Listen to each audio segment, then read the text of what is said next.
జీవితంలో మనము చేసిన చిన్న మిస్టేక్ అది జీవితాంతం బాధపడతాడు చేస్తాం. అంతేకాకుండా తల్లిదండ్రి మాట వినకపోతే ఇట్లా మన జీవితాన్ని రైట్ మార్గం కాకుండా రాంగ్ మార్గంలో తీసుకొని పోతుంది. నీకు దండం పెడతారా అందులో ఏళ్ళు పెట్టకరా, ఆగు 2 నిమిషాలు ఆగు, కూర్చో అన్నే నీకు కాలు మొక్తారా, నీకు దండం పెడతా అందులో ఏళ్ళు పెట్టకు. వీడు అందులోనే ఏళ్ళు పెడుతుండే. అది ఎట్లా అంటే మనం చేసే చిన్న చిన్న మిస్టేక్ ఇట్లనే తల్లిదండ్రులు చెప్తే మనం వినం. వాడికి కావాలని ఇలా పెడతానే ఉన్నాడు ఏళ్ళు ప్లగ్గులా. ఏం చెప్తాను చెప్పు, వీటితో ఆడుకోరా, నకరాలు చేయకు చెప్తున్నా. జీవితం నాశనం కావడానికి చిన్న చిన్న మిస్టేక్స్లే ఉంటాయి. ముఖ్యంగా ఎదుటి వారిని చూసి మనము వాళ్ళలాగా బతకాలని అస్సలు అనుకోవద్దు. జీవితంలో అది చాలా పెద్ద ప్రాబ్లం, చాలా మిస్టేక్. ఖచ్చితంగా తల్లిదండ్రుల మాట వినాలి. ఖచ్చితంగా మన అమ్మ నాయనకు తెలిసినంత మనకు తెలియదు. ఎందుకంటే ఆ వయసులో మనం వినకపోతే జీవితం ఇతనే అవుతుంది. బతకడం అందరూ బతుకుతారు, కానీ ఎందుకు బతుకుతున్నామా అని ఫీలింగ్ రావద్దు మనిషికి. అప్పులు, ఈ టెన్షన్లు, డ్యూటీలు, సమస్యలు, ఈఎంఐలు, రెంట్లు, పొద్దుగల లేచి నుంచి రాత్రి పడుకునే వరకు పైసలు, అడుగు బయట పెడితే చాలు పైసలు కావాలి. పెళ్ళి అయినాక ఇంకా ఎన్ని ఖర్చులు పెరుగుతాయి అంటే అది ఊహించలేము మనం. 20,000 30,000 జీతం అస్సలు సరిపోదు. అందుకే తల్లిదండ్రులు చెప్పినట్టు వినాలే, వాళ్ళు చెప్పిన పద్ధతులు పాటించాలి మనం. అట్లయితేనే మన భవిష్యత్తు మంచిగా ఉంటుంది. మనం కాలేజీకి పోయినా, స్కూల్కి పోయినా సోపతి ఇంపార్టెంట్. ఎవడైతే స్నేహితులు అని తిరుగుతారు కదా, స్నేహితులు ఎలాంటి వాళ్ళు ఉంటారో మన లైఫ్ కూడా అట్లనే మారుతూ ఉంటుంది. దోస్తుగాడు మంచోడు అయింది అనుకో, మనకి ఇట్లా మంచి ఆలోచనలే వస్తాయి. వాడికి మంచి ఆలోచనలు ఉంటే మంచి ఆలోచనలు వస్తాయి. అంటే ఎట్లా అంటే బాగా చదువుకున్న సోపతి పడితే మనం ఇట్లా బాగా చదువుకోవాలని ఆలోచిస్తాం. వాడు ఒకడు సిగరెట్ తాగే దోస్తుంటాడు, నాకు ఇట్లా ఒక సిగరెట్ తాగాలని అట్లాంటి ఆలోచనలు వస్తాయి అన్నట్టు. ముందుగా మనం ఉండే ప్లేస్ కరెక్ట్ ఉంటే చూసుకోవాలి. నిజంగా చెప్పాలంటే నాకు 10th క్లాస్ వచ్చేదాకా ఇంగ్లీష్ చదవనికి రాలేదు. నాకు గవర్నమెంట్లో స్కూల్లో చదివినా నేను.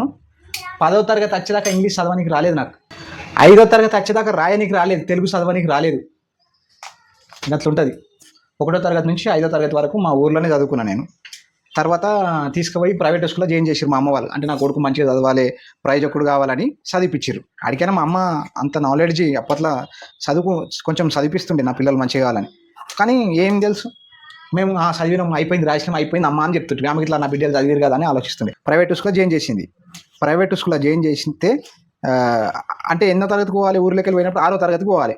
ఆ ప్రైవేట్ స్కూల్లో ఏం చేసారు, లేదమ్మా నాకు ఏం రాదు, కనీసం ఎక్కాలు కాదు, చదవనికి గిట్ల వస్తలేదు, ఏబీసీడీలు ఇట్లా వస్తలేవు అని చెప్పారు. కరెక్టే, మరి నాకు 5వ తరగతి దాకా ఏం రాలే. మళ్ళీ 5వ తరగతిలోనే కూర్చుండబెట్టిండు. జీవితం ఒక మెట్టు కిందికి దిగిందా, అయిపోయింది. అందులోకి పోయినాక 1వ తరగతికి వచ్చిన చదువు నాకు వస్తలేదు. ఎందులో, ప్రైవేట్ స్కూల్లో. అందులో 5వ తరగతిలో కూర్చుంటే వాడు ఇంగ్లీష్ చదువుతుండు, పోరడు ఇంగ్లీష్ చదువుతుండు, గుణకారాలు చేస్తుండు, భాగారాలు చేస్తుండు, లెక్కలు చేస్తుండు. కానీ నాకేం వస్తలేదు. గంత పుట్టి నాలెడ్జ్ అప్పట్లో. గవర్నమెంట్ అట్లా చెప్పలేరు. మరి మాకు చదువు ఒకనాడు చదివిపోయకపోయా, ఏడు చదివిపించారు. ప్రైవేట్ స్కూల్లో పోతే ఇక నాకు గజ గజ గజ అనుకుతుంది పానం అంటారు. రోజు ఆడు ప్లేసి ఇంగ్లీష్ చదవమంటాడు. నాకు ఇంగ్లీష్ కాదు, ఏబీసీడీలే చక్కగా రావు. 5వ తరగతిలో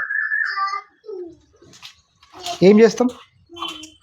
ఆ సంవత్సరం మొత్తం బిక్కు బిక్కు బిక్కు బిక్కు అనుకుంటూ భయంగా స్కూల్కి పోతుంటే అందులో మామూలుగా టార్చర్ చేయకపోవు. స్కూల్లో, ప్రైవేట్ స్కూల్లో ఎంత టార్చర్ అంటే స్కేళ్ళు మట్టల మీద కొడితే స్కేల్ ఇరిగిపోతుండే, అంత ఘోరంగా ఇబ్బంది పెడుతుండే. ఎంత బాధ పెడుతుందంటే ఆ కొట్టుడు కాక ఇంకా చదువుతలేడని చెప్పేసి, రాస్తలేడని చెప్పేసి అప్పటికి ఇంకా ప్రైవేట్లో పెన్సిలే అలవాటు ఉంటుండే. పెన్ను ఇవ్వకపోవు 5th క్లాస్ వరకు.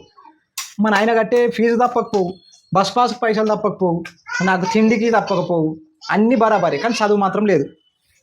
తీసుకుపోయి అసలు కరెక్ట్ చదవకపోతే ఏం చేస్తుండే, తీసుకుపోయి ఆడవాళ్ళు కూర్చుని సారు. ఏమవుతుంది,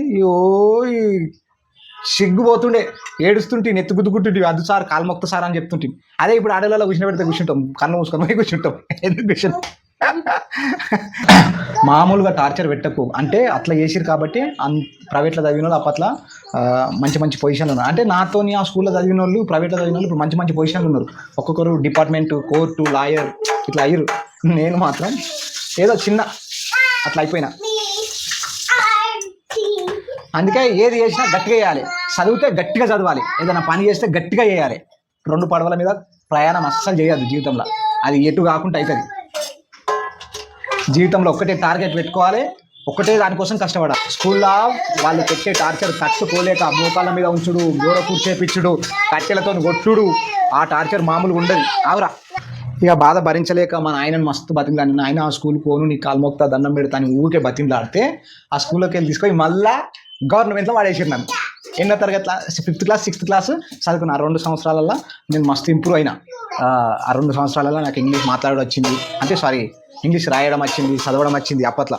ఆ 2 సంవత్సరాలకే నేను మొత్తం అదే స్కూల్లో ఇట్లా ఉంటే మంచి ఇంప్రూవ్మెంట్ అయితే మంచి నాలెడ్జ్ వస్తుంది. ఆవురా నీకు దండం పెడతా, ఒకటి తీరు నువ్వు నాలెక్కనే తీసుకొని మళ్ళీ గవర్నమెంట్లో వాడేస్తా, మళ్ళీ అదే పని. ఏమి అలా ఎవరు అడగరు, అంతగానం చదవకపోతే లైట్ తీసుకుంటారు, అంతగానం ఏమి ఉండదు. అంటే అప్పట్లో మా జనరేషన్లో జరిగింది చెప్తున్నా. అంటే నా 10th క్లాస్ 2007 బ్యాచ్ 7-8 బ్యాచ్ నాది. అంటే గవర్నమెంట్లో ఇట్లా మంచిగానే చెప్తారు, కానీ అంత నాకు అనిపించలేదు ప్రైవేట్లో ఉన్నంత గవర్నమెంట్లో లేదు. నాకు అర్థమైంది. అరే ఆగురా ఆగు. ఆఖరికి అటెండ్ చేసి 10వ తరగతి కంప్లీట్ అయినా, 10వ తరగతి పాస్ అయినా, రెగ్యులర్గా పాస్ అయినా. 300 మార్కులు వచ్చినాయి. అంటే 2nd క్లాస్ మార్కులు వచ్చినాయి నాకు 300. అతను ఇతను చేసి చదివితే తర్వాత ఇక అప్పటికే నేను పెద్ద తోపుని అనుకున్నా, కానీ అప్పుడే తెలిసింది ఇంకా ఇప్పుడే స్టార్ట్ అయింది అసలు జీవితం అని. ఇంటర్లో పోయినాక HEC గ్రూప్ తీసుకున్నా. ఇంటర్లో తెలియదు, మా నాయనకు తెలియదు, మా అమ్మకి తెలియదు. హిస్టరీ ఏంది HEC అంటే history economics civics. HEC group తీసుకొని ఇక చదివితే చూడు మంచిగా. మళ్ళీ ప్రైవేట్ వాళ్ళు వచ్చి చాలామంది MPC BIPC గ్రూపులు తీసుకుంటే నేను HEC గ్రూప్ తీసుకున్నా. తెలియదు, నాలెడ్జ్ లేదు. కొన్ని కాలేజీలలో ఇప్పుడు HEC గ్రూప్ అంటేనే తెలియదు ఎవరికి. 2nd ఇయర్లో డిస్కంటిన్యూ చేసి ITIలో జాయిన్ అయినా. ITIలో జాయిన్ అయితే అందులో జాయిన్ అయితే ఎలక్ట్రీషియన్ తీసుకుందాం అనుకుంటే ఎలక్ట్రీషియన్ దొరకలేదు సీట్. డీజిల్ మెకానిక్ తీసుకున్నాం. నాకు వాడు ఉండే సోపతి గాడు, వాడు మెయిన్ తీసుమార్కాడు. అట్లనో ఇట్లనో గవర్నమెంట్లో సీట్స్ సాధిద్దామంటే దొరకలేదు. మళ్ళీ ప్రైవేట్కి పోయినా.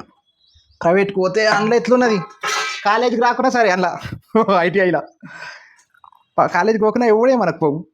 అట్లనే ఇట్లనో ITI ఇట్లా పాస్ అయినా. ITI పాస్ అయ్యి అందులో డీజిల్ మెకానిక్ ఏమంటారు అప్రెంటిస్షిప్ ఇట్లా చేసిన. అప్రెంటిస్షిప్ అది కూడా పాస్ అయినా. అప్రెంటిస్షిప్ పాస్ అయిన తర్వాత జాబ్ల కోసం చూస్తే డీజిల్ మెకానిక్ 2012 నుంచి 2010లో పాస్ అయితే 2014లో 15లో అప్రెంటిస్ కంప్లీట్ అయింది. అది అప్రెంటిస్షిప్ కంప్లీట్ అయితే ఇంతవరకు గవర్నమెంట్ జాబ్స్ ఒక్కటి కూడా వాళ్ళే. డీజిల్ మెకానిక్ ఇన్ని సంవత్సరాలు అవుతుంది. నేను ITI చేసి పూరా దండగా. సార్ వాళ్ళు ఏమని చెప్పారంటే డీజిల్ మెకానిక్ చేసిన వాళ్ళకు మస్తు లైఫ్ ఉంటుంది, దుబాయ్ పోతే లక్షలు సంపాదించవచ్చు అని ఇట్లా గొప్పలు చెప్పారు. వాళ్ళ సీట్లు అమ్ముడుకోనికి. కానీ మాకు తెలిసింది ఏంది, అసలు యూజే లేదు ITI చేస్తే. అందులో ఎలక్ట్రీషియన్, ఫిట్టర్, టర్నర్, వెల్డర్ ఇవన్నీ తీసుకుంటే మంచి లైఫ్ ఉంటుండే. కానీ డీజిల్ మెకానిక్ తీసుకోవడం వల్ల నాకు అసలు గవర్నమెంట్ జాబ్స్ ఇంతవరకు వాళ్ళే. జీవితం ఎంత కష్టం ఉంది అసలు, ఊహించలేని ట్విస్టులు, చెప్పరాని మలుపులు జీవితం. మన తల్లిదండ్రులు మన కోసం ఎంత కష్టపడతారో అది ఎప్పుడు తెలుస్తుంది అంటే మనకు ఒక వయసు వచ్చినాక అర్థమవుతుంది. అప్పటిదాకా ఏం అర్థం కాదు. అప్పుడు అర్థమైనప్పుడు మన చేతిలో ఏముండదు, అంతా అయిపోతుంది. ఎందుకంటే వీళ్ళని చూస్తే నాకు తెలుస్తుంది మా వాళ్ళు ఎంత కష్టపడ్డారు నా కోసం, ఎంత కష్టపడితే నేను ఎంత పెద్దగా అయినా. ఆ వయసులో 15 సంవత్సరాల నుంచి 20 సంవత్సరాల మధ్యలో అర్థం కాదు మనకు. చెప్తే వినం, నేనే గొప్ప, నాకే తెలుసు అని అనుకుంటాం. ఎన్ని చెప్తే ఏం లాభం? జీవితం అంతా వెనకకు పోయినాక దాన్ని ముంగటికి తీసుకురావాలంటే చాలా కష్టం. ఒక మంచి జరుగుతానికి ఎన్ని రోజులు పడుతుందో, ఎంత టైం పడుతుందో అది ఎవరికి తెలియదు. చెడు 2 నిమిషాలు, 2 నిమిషాలు అవుతుంది. 2 నిమిషాలు చెడు చేయచ్చు. మంచి చేయాలంటే అది సాధ్యం కాదు. అది ABCD కావాలా? A for B for C for ABCD పాట పాడు ఇప్పుడు, గట్టిగా చెప్పాలి.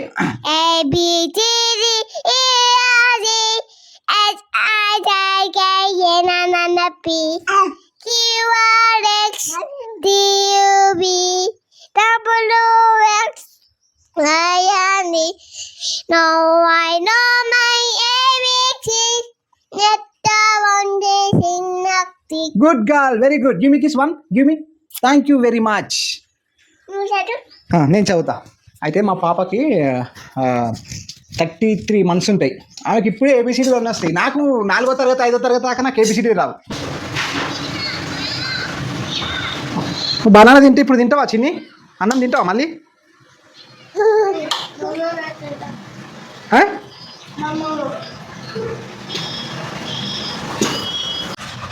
ఏం చేసుకుంటావు చిన్ని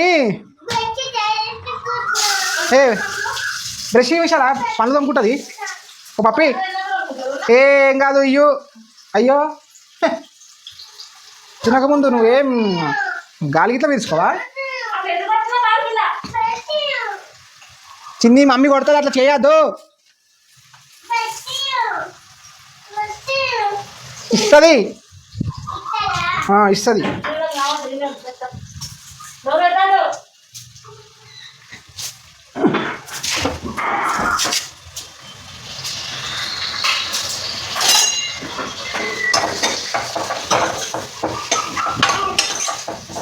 పప్పి పాలైనాయి పాలు తాగు